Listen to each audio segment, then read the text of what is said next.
Avs fall in a fantastic game against the Vegas Golden Knights here on Saturday evening.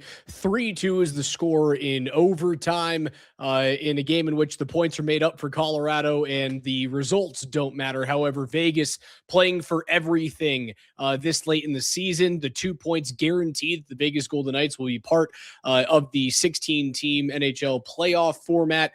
I thought it was pretty much a foregone conclusion that they were going to get through in what has been a pretty bad Pacific Division, but the John Tortorella experience with Vegas has been nothing but excellent. They've gotten the head coaching bump that they looked for. Avs fall. And they also had two members of the organization fall as well. Josh Manson leaves the game with an upper body injury. Jared Bednar leaves the game with an upper body injury after taking a puck directly to the face. I assume both guys will be okay, and they were held out of returning to the game out of an abundance of caution this evening. But yeah, this was a game certainly of three separate periods. The first 20 minutes I thought was all Colorado's in terms of puck possession, especially at 5-on-5. They end up getting a power play goal, a leaky one, and honestly, three of the goals this evening were quite leaky. Two against Carter Hart, and then the overtime winner that Jack Eichel deposits past Mackenzie Blackwood. Leaky goaltenders. Outside of that, they were excellent. I thought the first 20 minutes of the game from Colorado was great. I thought the power play puck movement was pretty good without Cale Makar. They were very clearly trying new combinations and new D pairings. But I think some of this game was telling to what you can expect from a postseason contender like Vegas. Are the Golden Knights the same team they were a couple of years ago? No. They're not. They're not as terrifying. They're not as dangerous. They've gotten a little bit thinner, and that's what happens when you have years and years of attrition after going deep in postseason runs and certainly winning a cup. I do believe the pace of the third period, where Vegas just controlled the last 2/3 of the game. They simply did. They had more to play and more to play for, rather, in that second and third period. I think you're going to see a lot of that against a team like Dallas. You're going to see a lot of that against a team like Edmonton or even Vegas in the Western Conference Final. I thought the Avs did just fine this evening when it was clear that they didn't have the same amount of push, the same amount of go as their opponent, and it's really not that bad. Overtime at this point, guys, I don't give a flying you-know-what about 3-on-3 overtime, especially sitting 7 days from the start of the Stanley Cup playoffs. 3-on-3 is fake. It is fake hockey. It means nothing.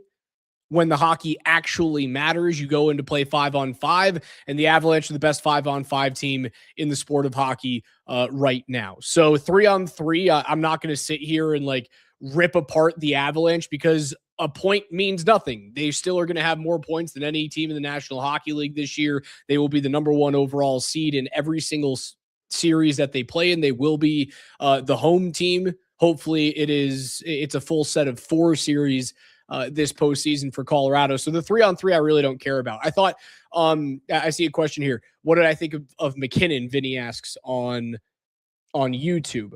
I thought McKinnon was just fine. I thought he was just fine in overtime. I thought he was probing against, who was the defenseman? Rasmus Andersson on the short side. He didn't force it at all, so he turned back to the neutral zone, regrouped a couple of times, made a great seam pass. Like the 2-on-1 that Colorado has directly before Vegas ends the overtime period is set up because McKinnon does something that he normally doesn't do in 3-on-3 overtime. And he shows patience with the puck, right? He goes back out to the neutral zone. He waits, and he sees Nate just cutting back across the ice. And instead of making the expected pass on the strong side of the ice to a swinging Devon Taves, he makes the seam pass down the middle of the zone to Natchez, who had a boatload of steam. I thought it was a great pass. I thought the Avs were fine in overtime. They had a grade A scoring opportunity that they missed by about 2 pucks, and Vegas walked in with Jack Eichel as one of the better scorers in the league. And again, that was one of those leaky goals that I thought Blackwood let in. The first 2 goals that he lets in the game, I don't really see all that much fault. I think the Dorofiev shot was phenomenal, and the leakier goaltender of the 2 that were on the ice was Carter Hart. So in past games that we've seen Mackenzie Blackwood trying to make his steps back and get back into the good graces with Jared Bednar and Avalanche fans and be ready to step in whenever his name is called in the postseason, my quote has been he was the worst goaltender on the ice out of 2. Tonight, he was the best. I thought he was the better goaltender out of he and Carter Hart, especially in the third period. He makes 3 unbelievable grade A saves on Jack Eichel, on Pavel Dorofiev, on Keegan Colasar, and I think he got one on Ivan Barbashev right in the middle of the hash marks. Blackwood was spectacular tonight. And I think the other thing that you have to look at, I thought the crowd was behind Mackenzie Blackwood this evening. You heard a huge ovation for him in the third period when he makes that big-time stop on Colasar and when he keeps this game tied in regulation, guaranteeing, again, a meaningless point for the Avalanche, but he stepped up when he needed to be at his biggest and best. That's the Mackenzie Blackwood that is worth every penny of $5.25 million a year. That's the Mackenzie Blackwood that when he is at the top of his game and he's doing that consistently, he's the best goaltender in the room. Now, does tonight make me want to start him in game 1, round 1? No. I still believe that job and that honor goes to a guy who's been the most consistent goaltender in the National Hockey League this year, and that's Scott Wedgwood. You go with Wedgie in the postseason and you ride him, and if he falters or he has a bad game, you get to look back at what Blackwood did in the last couple of games, particularly tonight against Vegas, who was a bona fide let's just call him perennial Stanley Cup contender. Again, not as good this year as they have been in years past. Tonight's game from Blackwood allows you to play with it just a little bit. That if you see Wedgwood getting leaky or you see Wedgwood have a game or 2 straight games where he hasn't been great, or he's been the reason why you've lost. Maybe you go 1-1 and you look back on the win that you had and you said, well, the offense kind of bailed him out there. You have the ability now to go back to Mackenzie Blackwood and feel okay about it. I think it means the world that he did this in front of Avalanche fans at Ball Arena, because the last thing he had heard from Ball Arena fans was a Bronx cheer, right? That can't feel good. From a guy whose job is to stop pucks, and every time he doesn't do his job well, a light comes on behind him and 18,000 fans get to look at him and say, you suck. So I thought it was a really good day for Blackwood.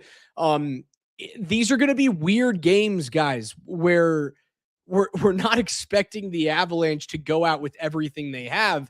And I think the big takeaway is what's going on with Josh Manson. Was that a legitimate injury?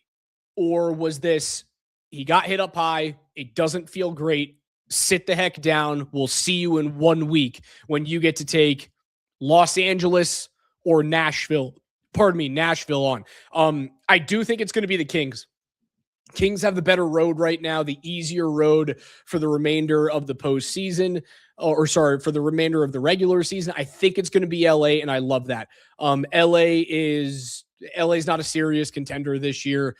They don't have the pace to keep up with Colorado. Losing Kevin Fiala in the Olympics is an absolute killer for them. I know they go out and they trade for Artemi Panarin, but that's more of a long-term play, which would have been this year and then next year. Obviously, they did that without knowing about the Fiala injury that was upcoming in Italy.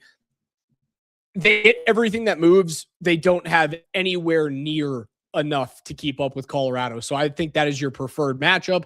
Nashville on the other side of the equation.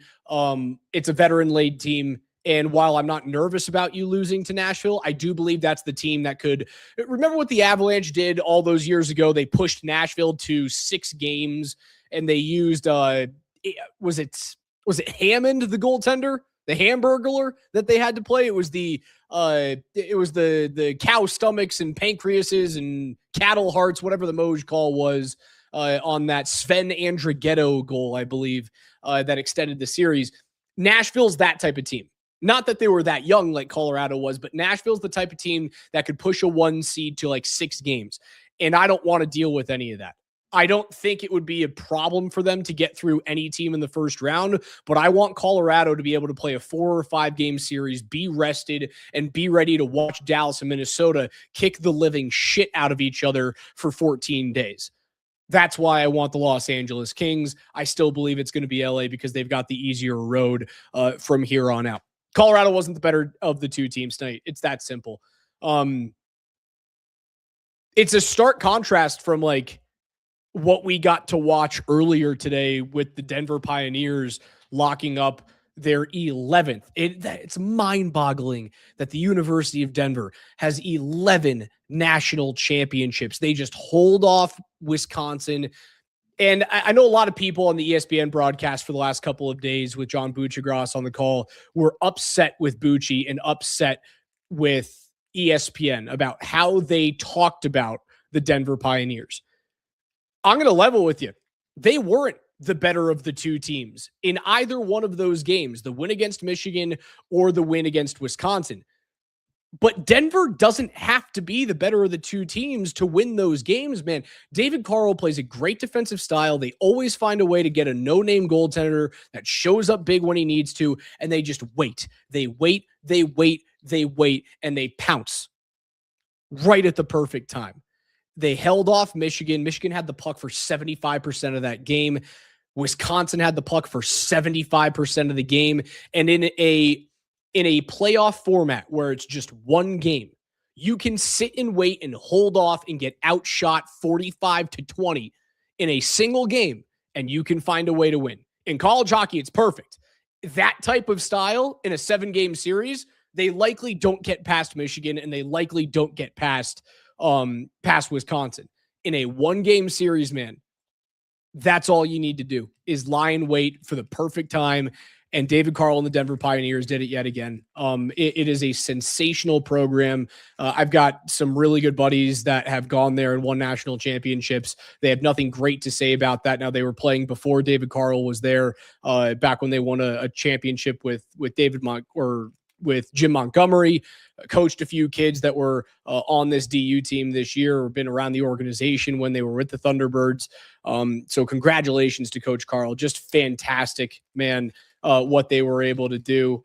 Boston Buckberger coming back after getting his hands sliced open in the semifinal and being fine to play in that Frozen Four championship game. So good news there on the collegiate front for Colorado, or rather for Denver.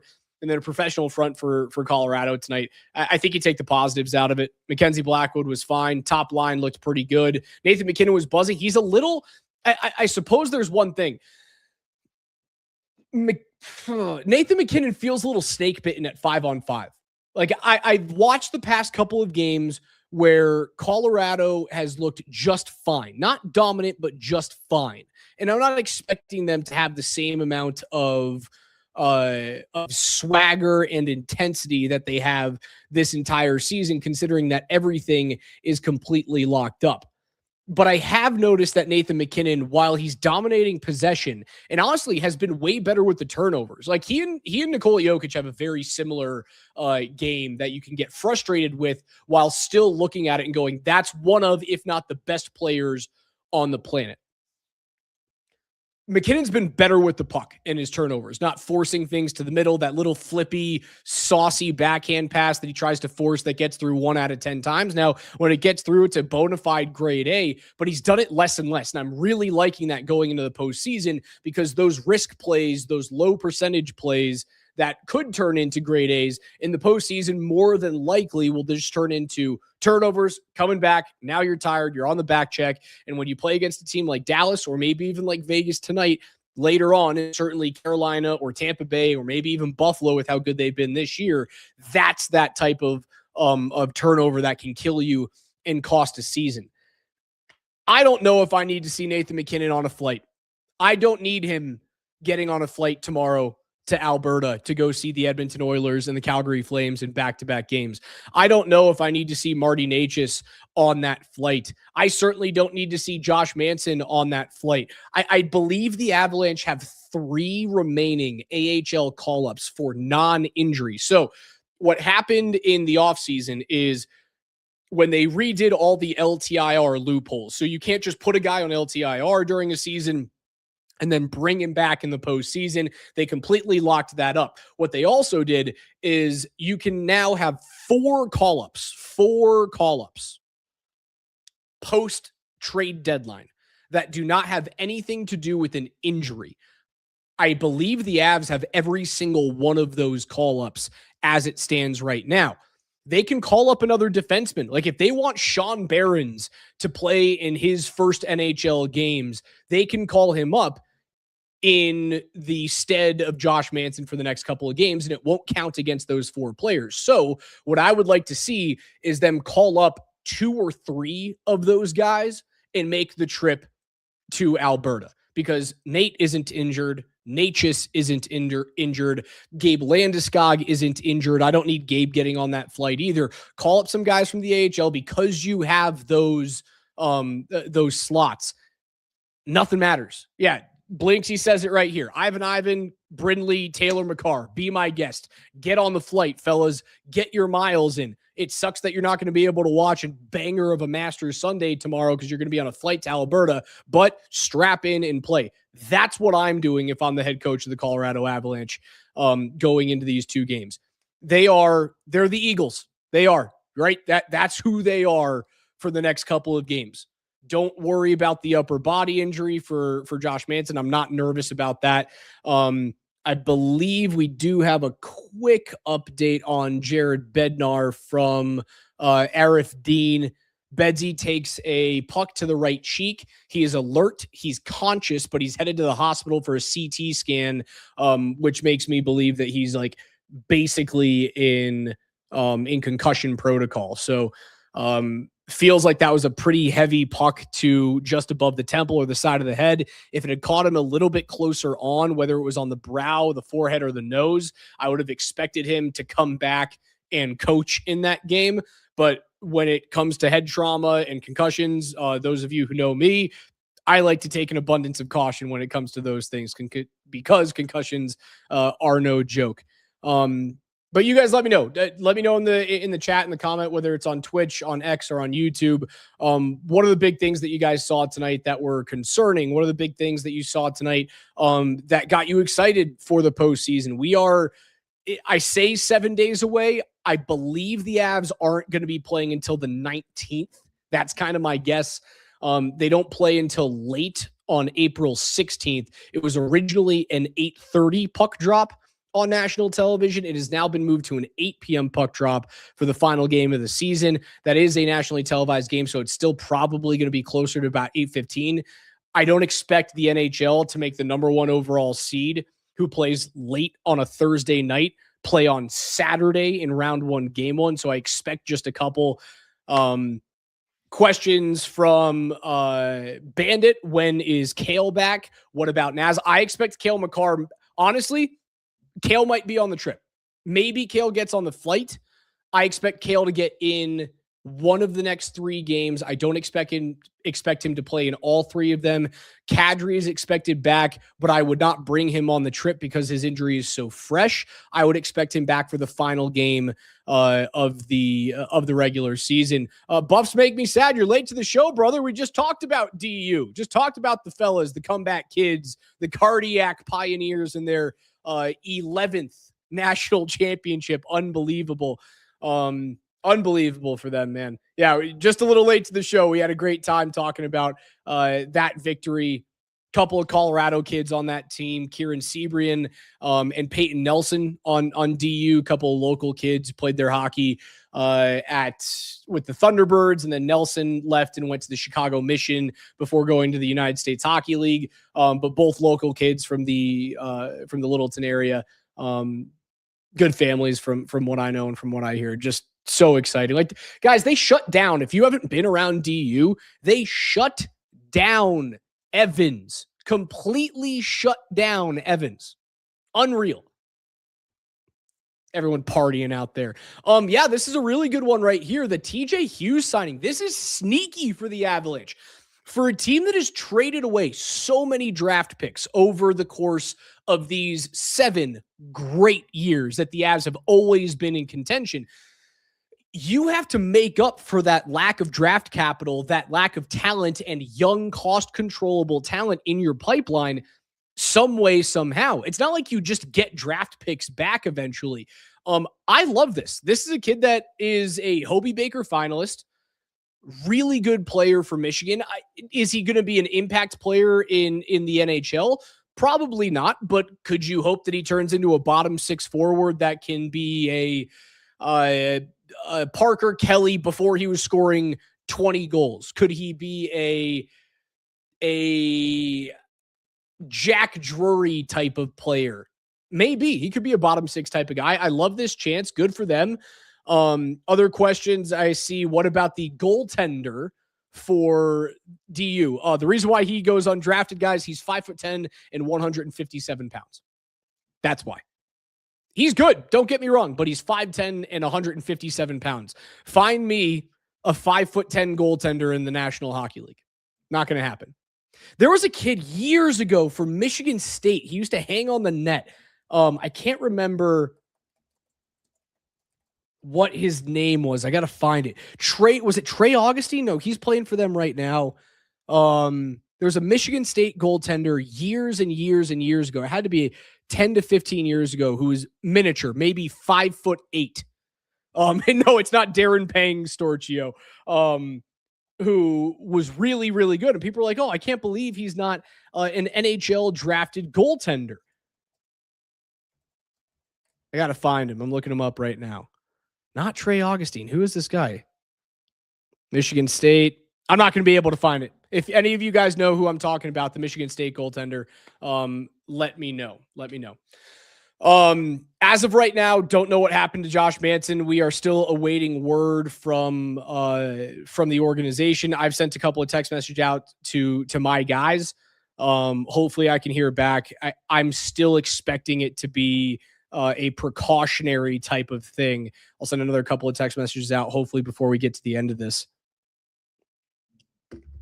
Jeff Lerg, my man. Buffs make me sad on Twitter. Jeff Lerg, that's my guy.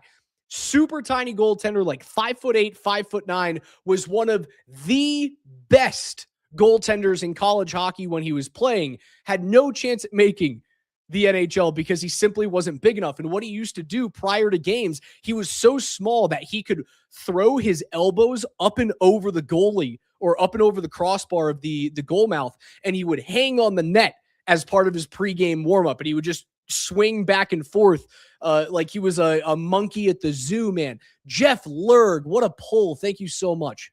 So much, man. Unreal. Absolutely love that. 3 games left for the Avalanche here in the regular season. They will take on Edmonton on Monday, Calgary on Tuesday, and then they'll be back at home late on Thursday evening for Seattle. Let's take a quick look at the standings after today's packed slate of NHL games. Currently sitting in the wildcard 2 spot are the LA Kings. They've got 87 points with 3 games remaining.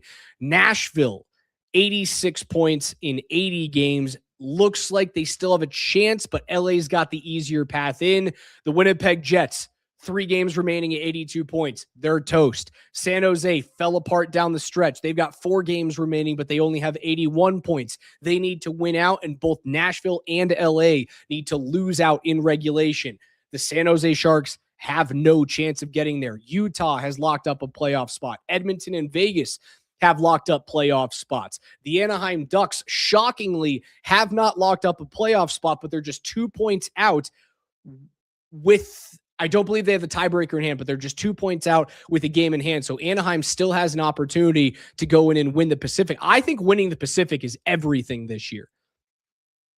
Making sure that you don't have to play Connor McDavid or Vegas would be everything for Anaheim to be the number 1 spot.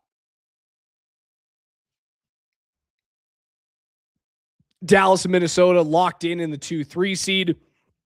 In the Eastern Conference, Buffalo, Tampa, Montreal, all separated with just 2 games remaining by 2 points. That's it. Regulation win tiebreaker currently sits in the hand of the Buffalo Sabres. They've got one more regulation win than the Tampa Bay Lightning do. Montreal has to win that outright in order to get the number 1 seed in the Atlantic.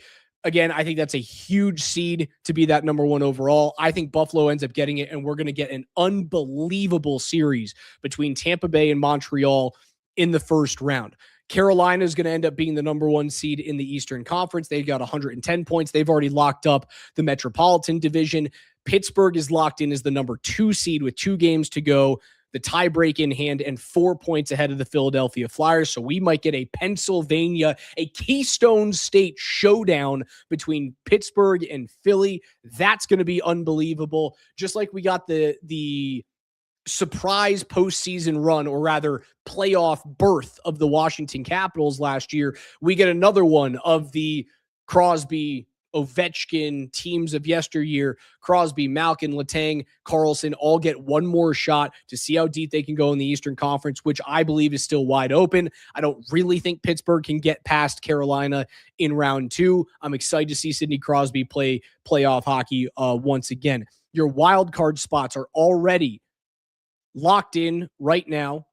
Ottawa and Boston currently sitting at 96 points. They have locked up playoff spots. Columbus likely out of it. Washington out of it. Everybody else in that Eastern Conference has been eliminated from postseason contention. Even those New York Islanders that fired Patrick Waugh just a couple of weeks ago. Boston, as it stands right now, will go up against Carolina. The Ottawa Senators will take on whoever wins the Atlantic Division. And the Red Wings, yeah, I love this. Benny, the Red Wings are gone. Not only are the Red Wings gone, they got booed out of their own building. It's not Joe Louis Arena anymore. It's Little Caesars. The Detroit Red Wings were booed by the home faithful after collapsing in the second half of the season. The Yzer plan still has not given a fruitful season. I wonder how long Stevie Y lasts there. Like he did some good things in Tampa Bay. It just simply hasn't worked out there. I don't think they have the goaltending right now. They've got a good young core, but they're still missing a stud. Like they've got Moritz Seider, and that guy freaking rocks. But I still think they have the problem that Carolina does. Who's the guy that's going to score 100 points on Detroit? Who? He's not on the roster right now. It's not Lucas Raymond. It's not Dylan Larkin. It's not any of those guys. That's the problem I think Carolina has. I think it's the reason why Carolina won't make it through to the Cup final yet again. But I love that Detroit gets booed out of their own room, man. Absolutely love it. Some other injury news from around the NHL. Miro Heiskanen has a lower body injury that's being evaluated over the course of the next few days, much like last year when Colorado had the benefit of not playing against Dallas's best defenseman for the majority of that series. There's a chance that he might be out at the beginning of this Minnesota series, so that's something to keep an eye on. But guys, I think that's probably, and yeah, you know what? Hemo says it right, and Colorado still lost. They are a thorn in your side. We talked about it a couple of days ago. It's this amazing opportunity for Colorado to exercise a playoff demon. You will be guaranteed to go through a team that is historically impossible to go through. Colorado has had a couple of postseason series, and part of this core, Gabe Landeskog and Nathan McKinnon, I think are the only 2 players on this roster that were part of the 2013-2014 first round 7-game exit to Nino Niederreiter and the Minnesota Wild. That happened in recent history. You have to look back at Patrick Waugh's final game in the National Hockey League. That was a 7-game series. I believe it was Andrew Brunette on the doorstep. And then you go back last year against Dallas, 7 games, Mikko Rantanen hat trick. 2 years ago against Dallas, 6 games, Matt Duchene in overtime. It's got to be 5 or 6 years ago now that Joel Kiviranta came in and had a hat trick that he capped in overtime in the 7th game against Colorado, in which he was making his playoff debut. There's just these crazy instances. You are going to have to find a way to get through one of these 2 teams. 5-on-5, they're going to do it. The question is, has the power play been turned around enough late in the season that it won't be the Achilles heel that it was last year at this time, right? You can't have that anemic power play. You can't have Cale Makar scoring just one empty net goal in the series. He has to be a force. Nathan McKinnon has to be a force at 5-on-5. So yeah, I'm a little bit nervous that he seems a bit snake bitten right now. But with 3 games to go, guys, just keep an eye on Josh Manson. My return for my 2 guys with the Avs, it is an upper body injury, but unsure. So I'm waiting on pins and needles, just like you guys are. We will know more tomorrow, and we will certainly know more on Monday. Avs get a point, but they lose to Vegas in overtime. That's going to do it for me tonight on Between the Pipes. DU Pioneers, national champions. Avs will be back at it on Monday against the Edmonton Oilers. Puck drop in that game, I believe, is just after 7:30 Mountain. So I'll talk to you guys alongside Mark Springer at about 10:30 on Monday night. Avs lose, DU wins. Way to go, Pios. Enjoy your Masters Sunday tomorrow. Thanks for hanging out with me. Later.